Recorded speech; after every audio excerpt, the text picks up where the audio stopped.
And welcome back, everybody, to another episode of Benched with Bubba, continuing our season team by team previews to get you ready for the 2023 fantasy baseball season. And we head to the NL West, one of the final teams we have to discuss, and it's the Colorado Rockies. This is not your Blake Street Bombers Colorado Rockies. It's a bit different Colorado. It's actually a younger Colorado Rockies team, which is kind of rare for recent years. There's still some veterans there, though. Don't you worry, folks. They will find a way to screw it up like usual. So I have a special guest joining me to break down the Rockies and talk some of these big bats potentially. And you can find his work over at pitcherlist.com, fantraxhq.com, and he's on Twitter at Heckman_Matt115. Matt Heckman, how you doing, my friend? Hey, I'm good. Thanks for having me on. Honored to finally join. Been listening to your podcast for a while now.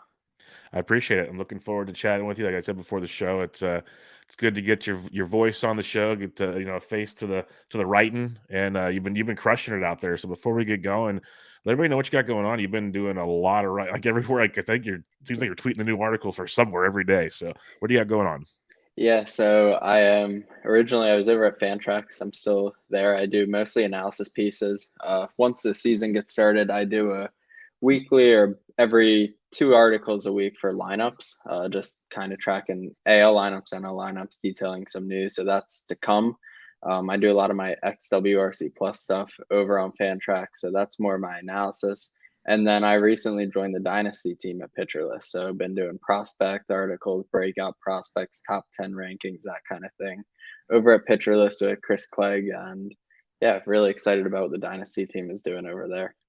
Yeah, Pitcher List. They always have a Nick. Nick has a little soft spot in my heart. He's been one of the guys that took me under the wing early on, Yeah. and he's amazing to everybody that meets him. I'm not gonna say he's not, Oh, but he's yeah. been he's been a great guy. And then he brought Clegg on, who's a good friend of mine, and he's put you guys together. It's been a cool little development in the dynasty realm for Pitcher List over there to see as every year something new Nick does. It just grows that site It's to incredible. a It's new incredible. level. So, and they just dropped PL Pro. There's Yeah. all kinds of stuff coming up there. So, you guys go check it out if you haven't yet over there at pitcherlist.com. It's worth every penny if you can if you like it, go check it out for sure. One thing that Matt did do was do the prospects for the Rockies. That's how it got my attention to have him come on the show. And he's not a Rockies fan. I'll say that for him. He's a Phillies fan, but he's kind enough to help me break down this Colorado team because if there is a fantasy Twitter person out there, I missed him. So I apologize. But yeah, it's a different team. But we'll start with Kris Bryant, Matt, who last year, safe to say, disappointed in his first year in Colorado. He was hurt pretty much all season. It's been a rough go for Kris. And Bloomfield put out a funny tweet. To me, it's funny because it's like he gets over $20 in value, and then it's like nothing. $20, nothing. Yeah. It's like an every other season type guy the last 6 or 7 years. And obviously, if you follow trends, he's on the upswing this year. If you believe in that kind of stuff, but at an ADP of about 132 the last 2 weeks, what are your thoughts on Kris Bryant? Because I still can't trust him at all. I can't trust him, and if I can't trust you, I can't unless I see the upside. So Byron Buxton, I guess I can't trust Byron Buxton, but I see how he finishes as a top five outfielder. I mean, the power, the speed, even though he wasn't running.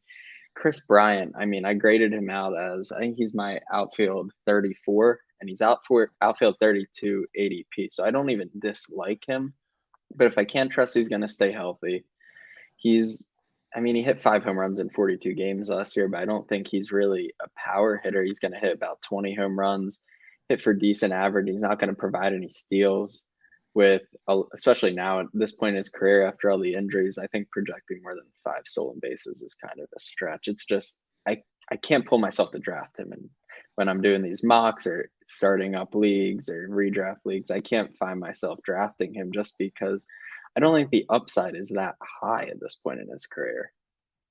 Yeah, I'm with you. Like he hit 306 last year, which was great for him, but that's probably a prospect of Coors and the fact he had no power. He struck out less than he pretty much ever has, but again, different approach, small sample size. And the funny thing is, you mentioned the 5 home runs, none of them were in Coors Field. None of them. So Yeah. it just really gives like, what happened to this man? I know he was hurt, but I'm with you. Like, even going into last season, I was writing articles about, draft this guy, not Kris Bryant, like all these things. I've always kind of had red flags for Kris Bryant. And it goes into what you were kind of saying is it seems like people anoint him like this MVP masher, Kris Bryant, and he really isn't that guy. So that's why I've never really been a fan of him in drafts. And sure, he's cheaper now that he's been in a long time, but I'm still not going there. I'm with you. It's like, prove me wrong. That's fine. I'll take the L, but I am not making that choice again. At that point in drafts, I feel like I want a guy that's going to help me in a category. I mean, I found myself, I'm looking outfield at that time. They're Hunter Renfroe, Anthony Santander. They're going to hit home runs. I know they're going to hit home runs. And so I'd rather go for them. I think the Angels have a better lineup. Baltimore's lineup, I think, could be better than Colorado's. It's just, I see other guys in that area that I like. And so Kris Bryant probably is not going to end up on any of my teams. It's Maybe too I'm good. wrong. Yeah. Yeah, that's two good calls. I'd have both those guys over him too. So I'm with Yeah. you 100% on that one. Let's go to Ryan McMahon. This guy I've always had a tough time not wanting to draft, and this year I'm not like as in love with him as I have been in the past. But then as draft season goes on, and I do more shows, and I look at his draft price at about 203, and I'm like, okay, at a bad third base position, you're looking good again, Mr. McMahon, because he's consistent. He's like a low 20s home run guy, does it over and over again. So what's your thoughts on Ryan McMahon this year? McMahon, I can't quit him either. Yeah. Every year I think he's going to break out. I wrote for my XWRC Plus breakouts of 2023. I wrote about him again this season. He was He was one of my guys, third base last year, and now this year I'm doing it again. 116 XWRC Plus. I found something interesting. He hitters walked over 10%, hard hit over 38%, struck out less than 30%, with a line drive percentage over 19%. Aaron Judge, Yordan Alvarez, Shohei Ohtani, Alejandro Kirk, Max Muncy, and Ryan McMahon. Pretty good group. It's a pretty good company. So, I mean, his biggest thing, and I hinted at that in that article, was he just needs to swing in the zone more. He doesn't swing that often in the zone, and I don't really know why, because he makes good contact when he does. So, I mean, that'll help the strikeout rate to come down. The only concern I feel like with me is the platoon. They do have some other third basemen there that they could turn to, but his glove should be good enough to keep him in the lineup, even against some lefties. Yeah, that was my biggest concern early in draft season because in the past, he'd play second base, third base, like they had to move him around, so playing time wasn't a major issue for McMahon. But now it's like they kind of started to fill out a team with young players that they're willing to play, and it kind of pigeonholes McMahon into third base, which is fine if they want to put him there. It's a strong side of the platoon, but I'm with you, man. The hard hit rates, the barrel rates, they are second best in his career. It's always been pretty solid. It's just a matter of like making it actually count. Maybe a little more launch angle would be like the line drives are awesome. Can you get a little more elevation, just a little bit, and we'd be golden. And I'm with you. I look at him every year, and I'm like, he's so close to the breakout. It's so close. I know. It's just how often can I keep saying he's going to break out before I just have to accept that's who he is? Well, and the hard part of not like giving up on him is his ADP is never expensive. Yeah. It's like I'm always like, this could be a great value. I'm not paying for a breakout here. But then he runs a 230 average at night, which it's not bad. He doesn't kill your team, but I'm just left disappointed with him instead of higher expectations. I'm not mad. I'm disappointed. Yeah. And he's only 28. He's gonna be 29 this year, so he's still not old. Like there's a lot of signs that leave hope for us McMahon truthers out there to either sink with the ship again or ride to victory eventually. Let's go CJ Cron here, who's a guy I've always liked. I'm not on him this year. I'll be very honest, but the skills are what they are with CJ by now. I think we have an idea. ADP of 132. It's just a drastic home road split when it comes to CJ Cron since going to Colorado. So what's your thoughts on Cron this year? Because if you can play the splits game, probably pretty strong. Yeah. But how can you do it? If you're in a daily league with deeper lineups, I like him. I mean, career worst chase rate, but all the other plate discipline metrics were pretty similar, I felt like. Yeah, like you said, the 302, 354, 601 at home. I mean, that's incredible. So if you're able to see which weeks he has home games, I was listening to Eno Saris on the Rates and Barrels podcast, and he was mentioning how somebody did a study, and every week there will be Colorado games at home. So that I thought kind of interesting with the more dispersed schedule. So maybe he's got some value. It's just I struggle to pay the draft day price for him this year. I feel like he's a little bit too expensive for what I like in his profile. Yeah, I'm with you. In years past, he was maybe deeper 100s into the 200s, where now you're kind of paying that 130 price. You have your Nathaniel Lowe's, your Reese Hoskins, your Christian Walkers. You have all those kind of guys going, or even Rowdy Flores going a little later. So the decision's a little different now compared to where it was in years past. It was weird last year because usually it's like what Eno said is most years it's like you get a half of a week, either the back or the front with Colorado and then road. And it's usually how it always works out. So in a PC, if you carry a second first baseman, you can do the midweek changes or whatever. Daily leagues, you're good. But last year was really weird because you'd have like a full week of Colorado and the full week without. There's a lot more full weeks last year, which was very rare. And it made it really nice to roster CJ Cron and other Rockies players. Easy decision. But yeah, it's just basically if you go to draft him, which is not a bad thing, just know you need another first baseman. That's the way it's going to work. Yeah, he can't be. And I think some people are concerned with his second half, and he struggled down the stretch last year, but that came with a 255 BABIP. So I'm not too worried about that. It's just you got to find another player when he's on the road. For sure. Let's go to the ancient one who it seems might actually retire a Rocky after trade rumors in recent years. But then again, still, you never know. But Charlie Blackmon's going to be 36 this year, coming off a 264, 16 home run season. Obviously not the player he once was, still serviceable. ADP's at 279. They're going to play him, it looks like. I'm not in love with Charlie Blackmon, but do you have any interest in a guy like Charlie Blackmon? Not really. It's another uninspiring pick. I feel like I could find somebody on the waiver wire that's going to give me the production that Charlie Blackmon's doing. If I'm going into drafts and I'm drafting somebody that late, I want somebody who can be a little bit of a difference maker, at least have a ceiling or a floor. Charlie Blackmon, like you said, he's 36 years old. He's going to turn 37 in the middle of the season. He's going to continue losing playing time, I think. He's not stealing anymore. Mid-average. Home runs aren't anything special. I don't think there's that much value there. I think you'll be able to find somebody better on the waiver wire or somebody to pick up. The upside just isn't there for me. Yeah, I'm with you. I think, like you said, at that point in the draft, give me a guy with the ceiling potential that I can take a shot on and see what happens and, go from there. He's almost as old as I am, and I know how it feels when I get up in the morning, so I don't know how he's still playing baseball. But we'll see.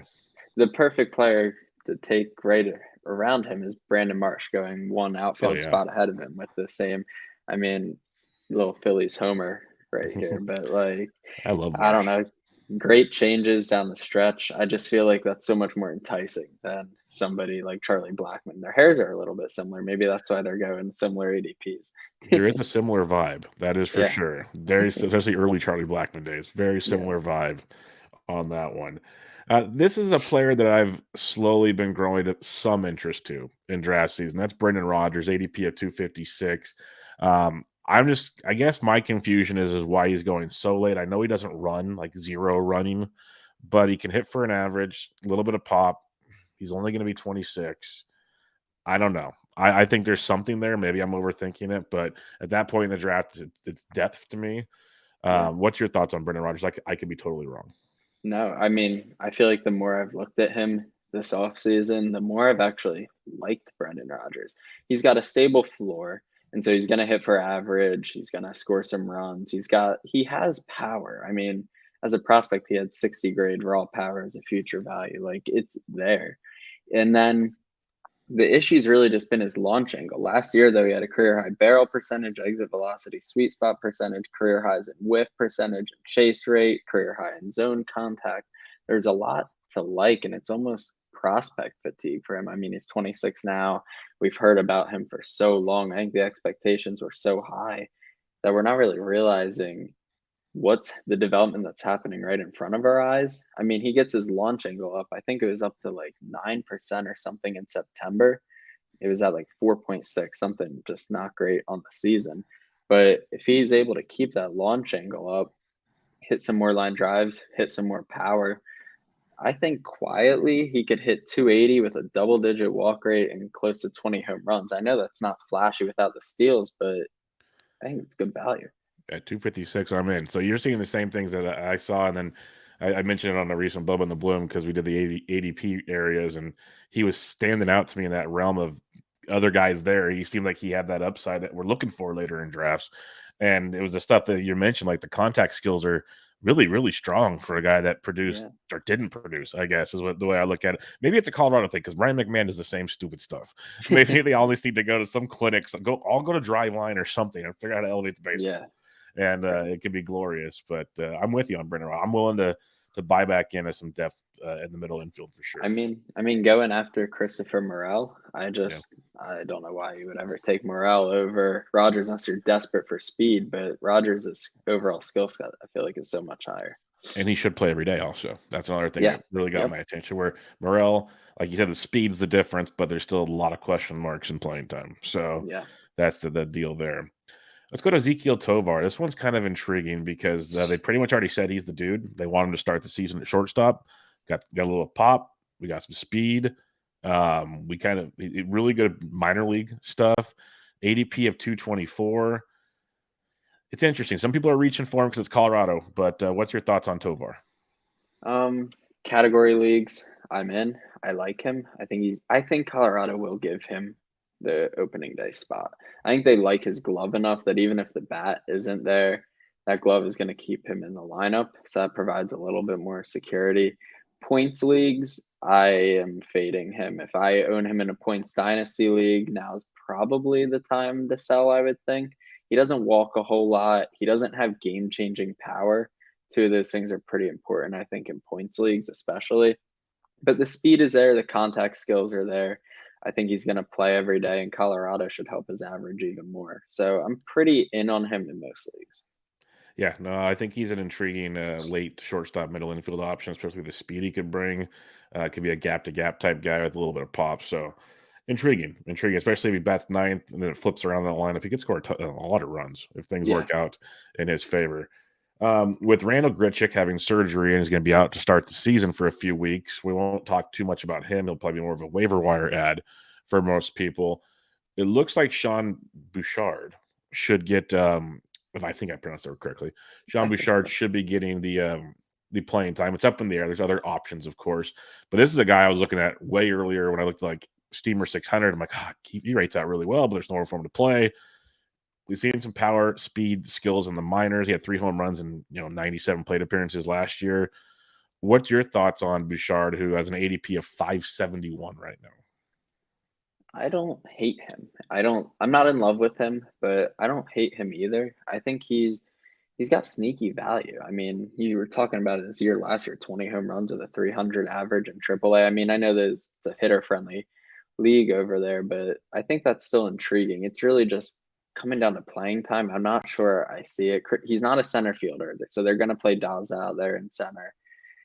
They want to get Charlie Blackmon at bats. They want to get Nolan Jones they traded for. I think he's going to get some at bats in the outfield. Kris Bryant. There's only so much room to go around before Grichuk comes back. I could see him being in a part-time role, but even then, it's a short side of the platoon. If he platoons with somebody and he faces lefties, I'm not sure Colorado will ever let him play. And then it's how long is the leash? Because they have, not that I think any of them are knocking on the door, but they do have a lot of outfield draft capital that they've spent. Guys like Veen, Montgomery, some prospect guys that are eventually going to be coming. So I don't know. And that's why I haven't drafted him yet. Because I see him in the rooms, like, it's the Rockies. Where's he gonna play? How's he gonna play? Like the Grichuk thing, he opened the door a little more. That's but it's just like he's still only gonna miss like maybe the first month, and then he's gonna be back. So barring setbacks, that could happen. But it's not supposed to be a ton. Real quick, you mentioned Nolan Jones. Want to hit on him? He had an ADP about 465. You mentioned Daza at 553. We kind of know who Daza is. Jones they traded for, and there's like some hope at least when it comes to him. Any interest in either one of those guys come draft day, maybe deeper league formats? I'm not really interested in Nolan Jones. I've heard about him a little bit in the Rockies prospect write-up. He's a platoon bat, I think. I mean, he's a strong side of the platoon, but he's a platoon bat. He's run high strikeout rates. A little bit more interested in on-base leagues where that's a factor. He does walk a good amount. And so I think he's one injury away, but he doesn't have a true defensive home either. And so if they're going to DH him, they'd be DHing him over. If they want to get Blackmon off his feet, if they want to get Bryant off his feet, I think that's going to eat up a lot of their DH time, which maybe that opens a little bit more of a door for Bouchard. Thinking about Kris Bryant DHing, getting him off his feet, keeping him a little bit healthier. But Nolan Jones, I don't have a lot of interest in. Daza, I wouldn't say I have interest in. He doesn't run and he doesn't hit for power, But if you're desperate for average, I mean, he hit 302 last year, so that's not Yeah. nothing. I know I streamed him a lot when they had road game or home games. Yeah. I mean, just because he leads off, like Yeah. it has value in deep leagues. It really does, but it's not appealing at all. It's Yeah. like it's very, it's like in case of emergency break glass type situations. But yeah, he's got that going for him. One other guy you wanted to talk about, and it's a good one because Elliot, I'm gonna screw this up. Eliuris Montero, I I think we're think so. close. Yeah, I think Um, so. he had his moments last year. Very, very impressive at times. Really hit lefties well. Could platoon with the Rockies. He has an ADP post 500 right now. So, what are your thoughts on Montero as a potential target, or at least someone to keep an eye on? I mean, that was my fear with McMahon, the platoon, because Montero hits lefties while McMahon is terrible against lefties. So I Montero had good barrel percent. He's got good quality of contact. I mean, that is the only decent looking, even remotely piece from that Nolan Arenado trade from a couple of years ago. What a ripoff. But You know, big time. um, yeah.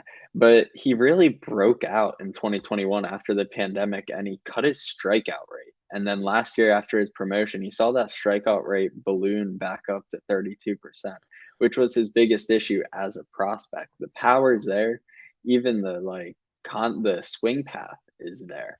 He's got he elevates the ball.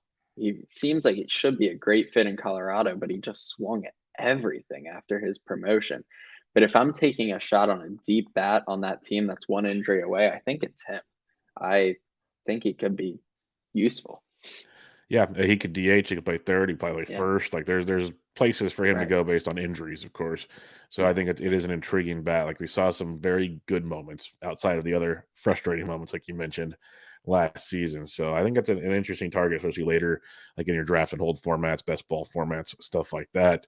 Last one I'll ask you about. We don't have to go crazy on this, but Elias Diaz, ADP 338. Is that a catcher of interest for you at all, or is that kind of like a pass situation? I don't think I mean he started playing almost every other day with Brett Sure. Severin, I think, Yeah. yeah, is the other catcher there. I was in on Diaz last year. I thought he was a really good value and then disappointed me big time in two catcher leagues because I made him one of my targets. I don't know if maybe I'm just a little burned. I'm out on him this year. Yeah. I don't think he's Don't gonna play enough to be useful. Yeah, it's tough. Like deep leagues, yeah, maybe, but it's tricky to say the least. What else is tricky is pitching in Colorado, and we'll No, talk about boy. a few guys here. If you just want to say pass on any names, you're more than welcome to, because most of them we're not going to draft. But at least I'll mention Herman Marquez, ADP of 467. We've seen the goods. The goods. He's pitched 180 innings back to back years. Like he throws innings. Ratios have gotten a little worse recently. Strikeouts have gotten down a little bit, but he still has his moments on the road. I'll say that much. It's just nasty. Any interest in a guy like Marquez, ADP of like 467? He falls into a streamer category. Yeah. Like so many of these Colorado guys where it's like I'm never gonna pitch them at home. Is 6.7 ERA or something like that at home last year. It's unusable. His fastball is bad, his sinker is bad. Like he doesn't have a fastball pitch. He doesn't have a primary go-to. And so if he's in Oakland and he's pitching, I have no issue streaming him. I think he's not going to get a ton of strikeouts, but Colorado should win that game in theory, and they shouldn't get roughed up. But I don't have any real interest in drafting him.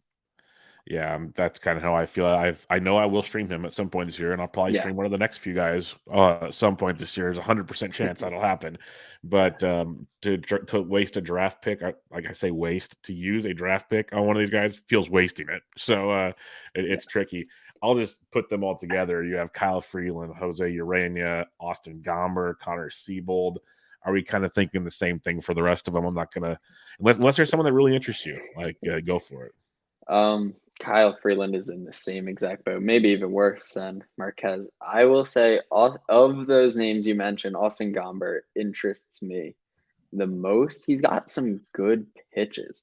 I was looking at his off speed stuff. I mean, using the new pitcher level value, the PLV tool from Pitcher List, his slider was a 5.36, which averages 5 with a 2.99 ERA adjusted value on that pitch, and even his changeup had a 3.26 adjusted value on that. So there's intriguing stuff in his profile, and I feel like, especially with Marquez and Freeland, when I was taking a look at them, Colorado seems to have upped the sinker usage in both of them, but not in Gomber. And Gomber's four seam fastball is like one of the worst four seams fastballs in all of baseball. So maybe they need to get Gomber a sinker, and then he can work with his changeup and slider and then mix in the sinker. I don't know. I'm not drafting Austin Gomber, but if there's one that intrigues me and I could see myself picking up after a few good starts early in the year, it'd be Gomber. Yeah, that's actually a guy I have rostered in recent years. I will hold my hand up on that one. But we've also been gombered before, as Yeah. people know that term also. So we'll see. But I'm with you. Like, you've seen him put starts together. It's like, wow, there is something there. Like, and he Yeah. was a part of the Arenado deal too, I believe. So Yeah, I think he was. there's like something there. That's for sure. It's just Colorado. So Yeah. we'll see how that goes. Let's go to the bullpen, where Daniel Bard had an outstanding season. You know, he's going to be 38 this year. Let me say that real quick. 38 this year. He had 34 saves last year. The strikeout rate was really good. The ratios were insane for Daniel Bard, maybe overachieving to some. ADP of 126. What are your thoughts on him for 2023 going right now? Too high and I'm out. Yeah. To a 38-year-old reliever coming off a career season, I am very skeptical he keeps up a 221 BABIP that he ran last year, especially pitching in Colorado. I mean, that's a hitter-friendly ballpark. I don't think you can just roll out of bed and do that again. I'm out for health reasons. I don't know if he stays healthy an entire year again. I'm out for regression to the mean. It just feels like his average price is too high right now. Yep, I'm 100% with you. I've passed on him in every single draft I've Yeah. done. When he was in the twos, almost 300s last year, okay, you can make an Yeah. argument to take a shot. But at 126, when you see him going around, what are the relievers we got here? Johan Duran, who's not really the full-time closer, but I'd still like interest there. Alexis Diaz, Scott Barlow, they're all going. Pete Fairbanks, they're all going after him. Yeah. Andres Munoz, Diaz, Leclerc, and Fairbanks are all guys. I get it. I get Bard is locked into a closer role. That I think is the appeal. A lot of the other guys that we're mentioning don't have that set closer role, but at the same time, I mean, Bard has a rough 2 weeks and suddenly he's out of a closer role and he doesn't have the track record or the stuff maybe that some of these other pitchers do. So I don't know. I am not taking him. 100% with you there. What other relievers are you looking at? I know you mentioned Nelson Lamet, Pierce Johnson's there. There's a couple guys that can bring it in the back. Don't get Ty Block. I'll tell you that right now as a Giants fan. Him in Colorado is like home run derby pitching. Do not go there, folks. But what other pitchers are you looking at here? Yeah, I think the really interesting guy is Dinelson Lamet. Pierce Johnson is okay. I don't think he's ever really going to get the save opportunities. If Bard falters, if Bard gets hurt, who has the stuff to close? I mean, it's got to be Lamet. He had a 2.7 or 2.09 ERA in 2020. He looked like the next superstar pitcher for San Diego, and then injuries have really derailed him. He had a 6.12 ERA last year. The FIP was better. The FIP was only around 4, but the stuff is so good, and he's flashed the stuff before. That's who I think of coming out of the bullpen and closing out games. Somebody with just unhittable stuff when they're on. And so, if I'm intrigued by one other name in that pen, I think it's him. He's the next guy up. I think Lamet is a great draft and hold target later in drafts. Like I've said, I'm not the only one, but many of us have said, even when he was at San Diego, like, hey, he's good enough to be a back end pitcher. Like throw him in the bullpen. Like his ADP over the last 2 weeks in draft and holds is 692. Right. He's only been drafted in 11 of the 13 leagues, so 2 leagues didn't even draft him. There's definite value, like, or at least a shot in the dark. Like I think people see Colorado and they just run away, but he could do a Bard type thing in the back end of that bullpen. So I'm with you there. Yeah, he's got his stuff is just too good to be that bad as he was last year. For sure. Okay, Mr. Prospects. Let's talk Rockies prospects, more so that have a chance to help this season. But if you have some other long shot guys to mention for the Rockies, feel free. I know Zach Veen's a popular name, but there might be a few other guys as well. So what are you seeing in the Rockies farm system right now? Not a lot knocking on the door. I think besides Tovar, who we already talked about, I don't think they have a lot of guys that are ready to come up and be big league contributors. I think the only other prospect that really has a chance is Michael Toglia, the first baseman, who he didn't even make my top 15 prospects. So I think that says everything that needs to be said about him on my perspective. He's a power hitting first baseman that's going to hit in the low 200s and run a high strikeout rate. I think that is not worth holding in really any dynasty league. Um, yeah, they don't have a lot knocking on the door. They have a lot of potential in this system. A lot of high outcome, high variance outfield. I mean, Zach Veen is a perfect example. I think he has the best chance probably of making it up to the majors this year. He's been in the system a few years. They're moving him up. He's shown flashes.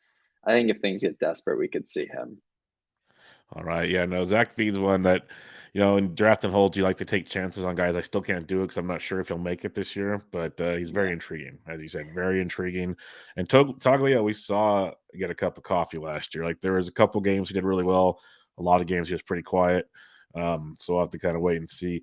I'm just curious to see what the Rockies do because eventually you think Blackman's going to have to kind of take a backseat to somebody, you would think. Yeah. There's moving pieces eventually, maybe. We'll see. Right. So. I think they're going to get Blackman this year. I think next year you've got Veen coming. Nolan Jones will still be there. They have a couple other guys. Yanquiel Fernandez is one name that really intrigues me. He's a little bit deeper, and he's not going to steal a lot of bases, but I think in points leagues, on base leagues, he's got good contact. He's got power. He's an outfielder without a true defensive home. So that is my deeper name. I love Adel Amador. I think he's going to be really good. I think he's one of the safer prospects you can draft in top 100s. But they have a lot of guys coming. Benny Montgomery, Zach Veen. The future could be bright in Colorado. It's just can they develop this talent? It Which could I be don't know. bright. I like it. Like I would like them to be competitive one of these days. I'm Yeah, not like even with a Giants fan, I'd like to see them do something. It's been rough. Like it was fun when Colorado was a 12-10 battle because both teams were putting up runs. Now it's kind of like it's kind of messy, especially in the pitching department. I don't think that's ever going to change, but that's no, tough. That's too tough to change. We've seen that attempt, but we'll see. It could be an interesting year for the Rockies. They might be better than the Giants this year. The Giants have some issues on their own, trust me, but they're no Phillies. There's no Phillies, that's for sure. So since I had you on here to talk Rockies, I will ask you a Phillies question before we head on out of here. okay, Do they win the NL East this year? no. I want them to. No, they expectations are too high. They that's the issue right now. Expectations are too high coming off the World Series, even though I know a lot of sports books have their win total very mediocre, which I think is almost more accurate. I think they're a good team. I think they're going to make the playoffs. I think they can finish second in the division behind one of Atlanta or New York, but that division is such a powerhouse. Mhm. They went on a real big postseason run. They weren't that good during the regular season. They kind of snuck into the playoffs at the very end. So I don't think the Phillies will win the division. Unfortunately, I'd love it, but I love the honesty because you didn't go full homer there. So that's a beautiful. It's a tough division. It's a real tough yeah, division. That's a that's right. good division. So I think the and Phillies could win the NL Central, but I don't well, let's set the bar a little higher. No, just kidding. I'm kidding. But as you guys saw last year, you didn't have to win the division to get to the big right. dance. So it just got to get to the dance, and then you see what happens from there. But we'll wrap it up there. Once again, remind everybody where they can find you and what work you got coming up. Yeah, over at Fantrax, I'll be doing some more analysis pieces during this off season, looking into spring training battles a little bit. Then lineups every week over at Fantrax, and then pitcher list dynasty. We have some more prospect rankings coming out. We have bold predictions coming out. Just put out a bold prediction for 3 breakout prospects, 1 Giants prospect on there. Um, but yeah, so that's where you can find me. I'm over on Twitter, Heckman_Matt115. And that's where I put most of my work if you want to check it out. Well, Matt, it's been a pleasure to chat with you. Appreciate you joining me, and we will definitely do this again soon and talk some analysis and prospects and stuff you're working on these days. But I appreciate you joining me, man. Awesome. Thanks for having me. All right, everybody. This is Bench with Bubba, your Colorado Rockies season preview. Catch you guys next time.